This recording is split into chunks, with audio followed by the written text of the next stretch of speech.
దిక్కు తూర్పు, కలిసొచ్చే రంగు ఆకుపచ్చ. తదుపరి మిథున రాశి.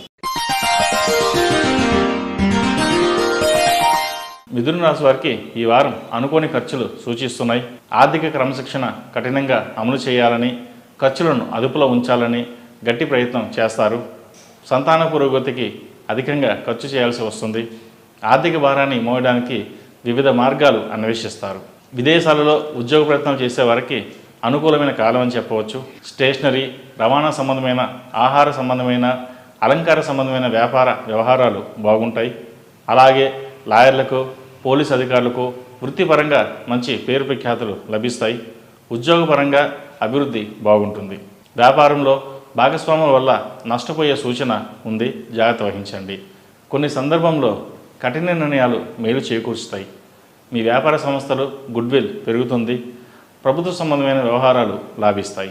భార్యాభర్తల మధ్య ఓర్పు, సహనం చాలా అవసరం. వివాదాలకు ఎంత దూరంగా ఉంటే అంత మంచిది. పరస్పరం అర్థం చేసుకునే పరిస్థితి నెలకొల్పుకోవాలి. కీలకమైన వ్యవహారాల్లో నిదానంగా మెలగడం చెప్పదగినది. కళ, సాంస్కృతిక, సాహిత్య రంగాల్లోని వారికి మధ్యస్థ ఫలితాలు గోచరిస్తున్నాయి. ఏ రంగంలోనైనా సరే నిపుణులను సంప్రదించి తనకు అనుగుణంగా నడుచుకోవడం మంచిది. ప్రయాణాల వల్ల ఒత్తిడికి కారణమవుతాయి. పరపతి కలిగిన వారి తోటి బాంధవ్యాలు ఏర్పరచుకోవడానికి గాను ప్రయత్నాలు సాగిస్తారు. సహకరించేటటువంటి మిత్రవర్గం అందుబాటులో ఉండరు.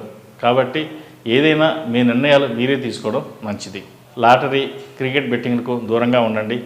డాక్యుమెంట్ సంతకం చేసేటప్పుడు 1-4 సార్లు ఆలోచించి సంతకం చేయండి. సంతాన పురోగతి బాగుంటుంది. అత్యంత సన్నిహితులతో తప్ప విందులు, వినోదాలు తగ్గిపోతాయి. మీలో వచ్చిన ఈ మార్పుకు కుటుంబ సభ్యులు సంతోషిస్తారు.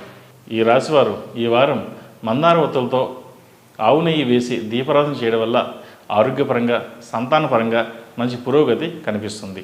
ఈ రాశిలో జన్మించిన వారికి కలిసొచ్చే సంఖ్య నంబర్ 4, కలిసొచ్చే దిక్కు తూర్పు, కలిసొచ్చే రంగు గ్రే. తదుపరి కర్కాటక